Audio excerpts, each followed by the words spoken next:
Sahabat, kini kami tinggal tulang-tulang berserakan, tapi adalah kepunyaanmu. Kami sudah mati, berikan kami arti. Ini cuplikan yang kita modifikasi dari puisi Hairil Anwar, Karawang, Bekasi.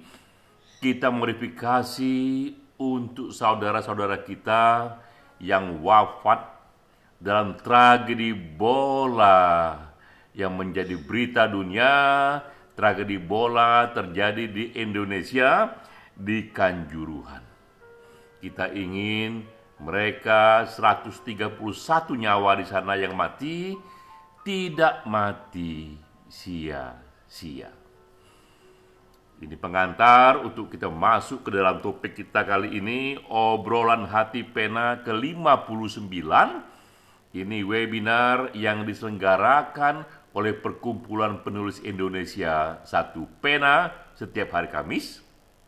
Topik kali ini, luka dan duka Kanjuruhan, yang menjadi pembicaranya sahabat kita Muhammad Isnur, Ketua Umum Pengurus YLBHI, yang banyak melakukan investigasi mengenai tragedi bola di Kanjuruhan. Peran saya mempertajam diskusi yang menukik lebih luas lagi bagaimana agar kawan-kawan kita yang mati di Kanjuruhan ini tidak mati sia-sia, tapi tragedi mereka menjadi titik tolak bagi kita untuk memperbaiki sepak bola negeri ini menuju prestasi. Saya mulai dengan data ini.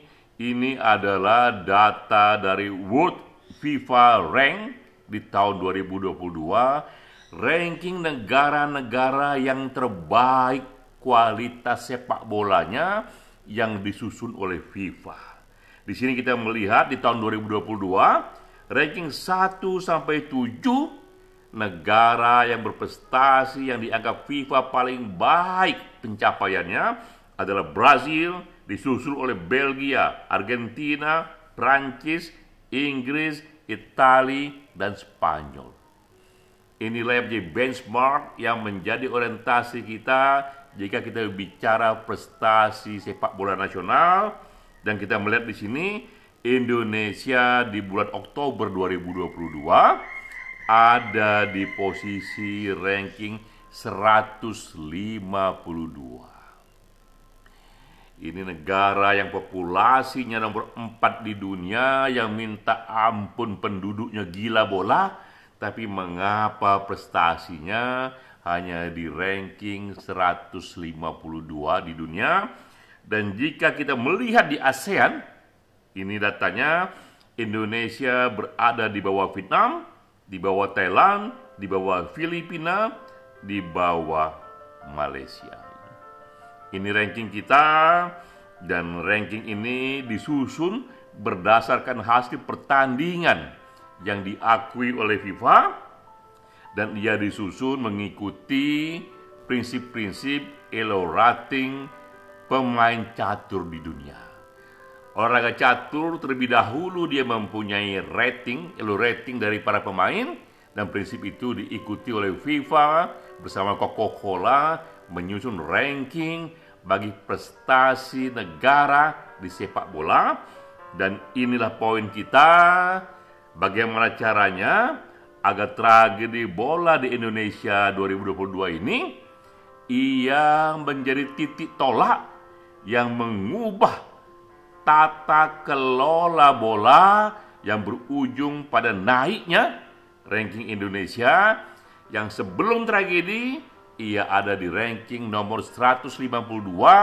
Setelah tragedi seharusnya ia naik lebih tinggi lagi supaya para saudara kita yang mati di Kanjuruhan sana, ia tak mati sia-sia, tapi mereka mati menjadi titik tolak perbaikan prestasi bola di negeri ini.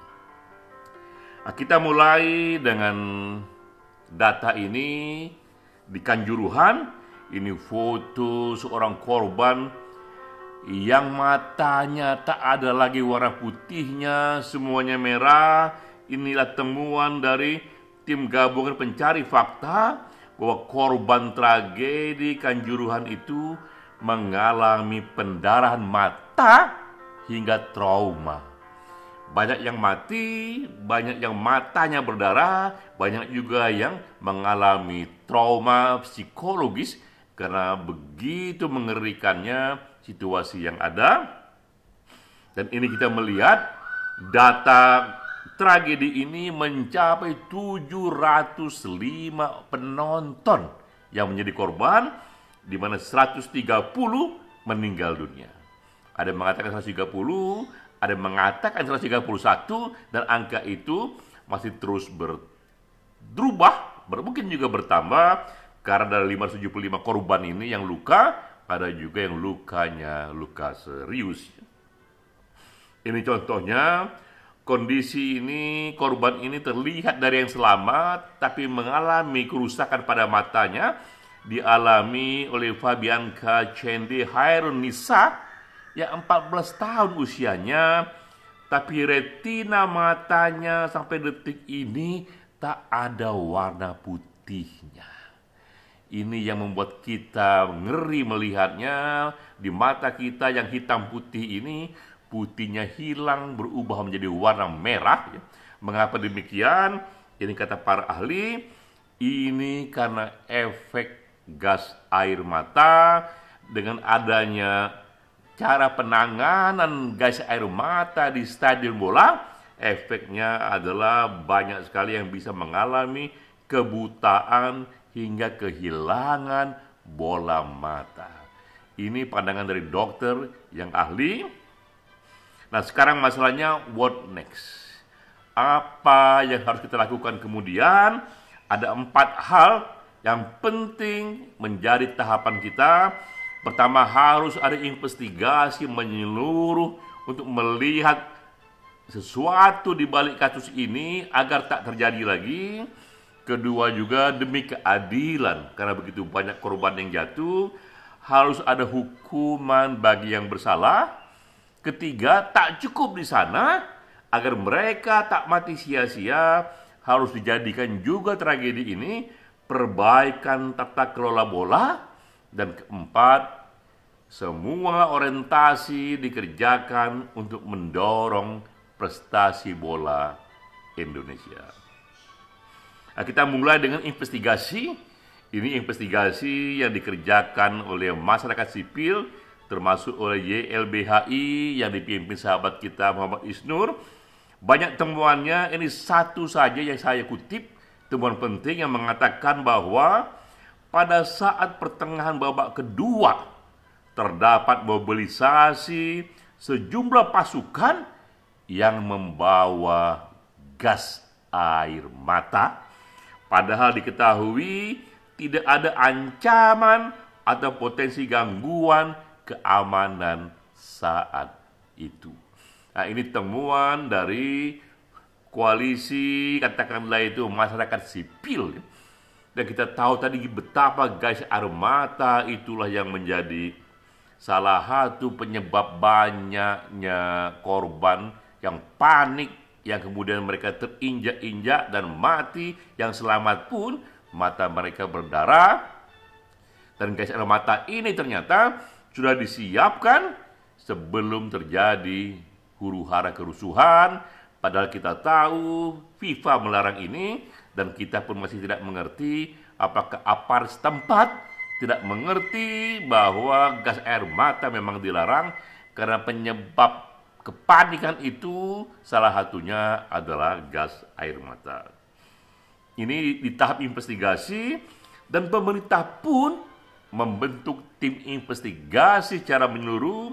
Dikatakan di sini bahwa pemerintah akan lakukan investigasi di setiap tahapan, mulai dari perencanaan pertandingan, lalu pada persiapannya, pada pelaksanaannya hingga terjadinya kerusuhan, termasuk tahap penanganan korban pasca kerusuhan, sehingga dapat ditemukan di mana kesalahan di setiap tahapan itu dan siapa yang bertanggung jawab di setiap tahapan itu. Jadi ini pola pertama, investigasi sudah dilakukan agar ditemukan data yang lebih lengkap mengenai sebab musabab untuk perbaikan dan membuat menjadi presiden yang tak lagi terjadi. Dan ketiga juga, FIFA sudah terlibat. FIFA sudah datang ke Indonesia dan dikabarkan akan berkantor di Indonesia. FIFA akan segera juga melakukan pendampingan agar terjadi satu perbaikan signifikan pasca tragedi di Kanjuruhan. Nah, inilah yang kita harapkan terjadi setelah tragedi. Ada perbaikan tata kelola bola menuju peningkatan prestasi. Maka 5 tahap ini yang harus dilakukan.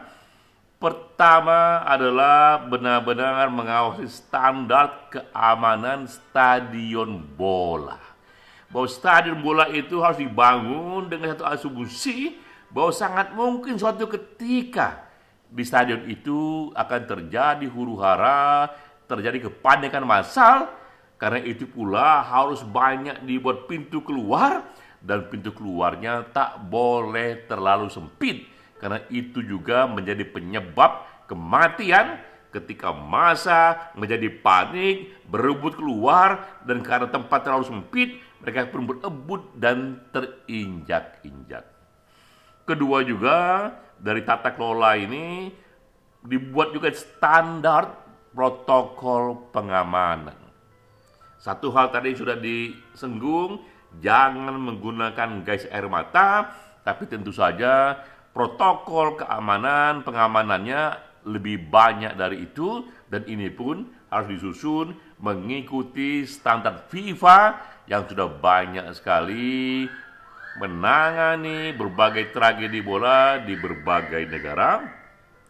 Nah, ketiga, kita tak ingin berhenti di sana, kita ingin juga ini menjadi titik tolak pengembangan fasilitas bola, karena kita tak ingin Indonesia hanya bermain bola, tapi juga mempunyai prestasi yang terus semakin lama semakin tinggi. Dan keempat juga, semakin serius sekali melakukan pelatihan bola usia dini. Dan kelima, ini yang penting, perkuatlah industri bola di tanah air. Hanya ini yang membuat teman-teman kita di Kanjuruhan sana tidak mati sia-sia, tapi kematian mereka menjadi pendorong yang kuat sekali agar 5 hal ini dilakukan, yang ujungnya adalah perbaikan prestasi sepak bola dengan memperkuat industri bola. Dan inilah, jika kita ingin kuat industri bola, kita harus melihat Eropa. Karena di Eropa inilah pusat dari puncak prestasi bola dunia. Di sini dikatakan bahwa Piala Dunia sepak bola itulah puncak yang tertinggi, dan dalam 4 Piala Dunia yang mutakhir, 4-empatnya dimenangkan oleh negara Eropa. Italia menang di tahun 2006, lalu kemudian Spanyol 2010, Jerman 2014, terakhir Prancis 2018. Semuanya adalah negara dari Eropa. Kita melihat di sini bahwa negara yang puncak prestasinya itu juga negara di Eropa sana yang paling memukau permainan sepak bolanya, yang paling indah permainan sepak bolanya, yang paling nyaman ditonton, enak ditonton, membuat kita rela begadang semalaman untuk menontonnya. Itu terjadi di Eropa, dan saat yang sama juga di benua itulah dana berputar paling banyak soal bola, industri bola terjadi paling maksimal dan intensif di sana, dan di benua itu pula fasilitas bola semakin modern dan paling modern terus diperbaiki, dan di situ pula lah terdapat pemain-pemain terbaik dunia yang bermain. Jadi kita lihat di sini kaitannya, ketika kita ingin prestasi sepak bola, maka ia dekat dengan industri bola, ia dekat dengan perputaran uang di sana, ia dekat dengan fasilitas bola yang modern di sana, ia dekat dengan pemain-pemain terbaik di sana. Nah, itulah yang harus dituju menjadi orientasi dari pengembangan sepak bola kita. Dan ini setelah Kanjuruhan, kita ingin Indonesia targetnya untuk tertinggi di ASEAN. Ini tahun 2022, di mana Indonesia hanya di ranking ke-6, di bawah Malaysia, di bawah Filipina, di bawah Thailand, di bawah Vietnam. Maka sejak tragedi ini harus jadi titik tolak. Ada target Indonesia melampaui Malaysia, melampaui Filipina, melampaui Thailand, melampaui Vietnam. Hanya dengan cara inilah teman-teman kita, saudara kita yang mati di Kanjuruhan, mereka tidak mati sia-sia. Nah, ini saya buatkan satu puisi dari modifikasi puisi Halil Anwar untuk teman-teman kita yang mati di Kanjuruhan. Kenang-kenanglah kami mati tidak untuk sia-sia, beri kami arti, jadikan kematian kami untuk perbaikan negeri, untuk tingkatkan prestasi. Sahabat, perkumpulan penulis Indonesia Satu Pena ikut berduka atas kematian dan tragedi bola di Kanjuruhan. Namun lebih dari itu, jadikanlah tragedi ini untuk meningkatkan prestasi bola kita agar mereka tidak mati sia-sia. Salam.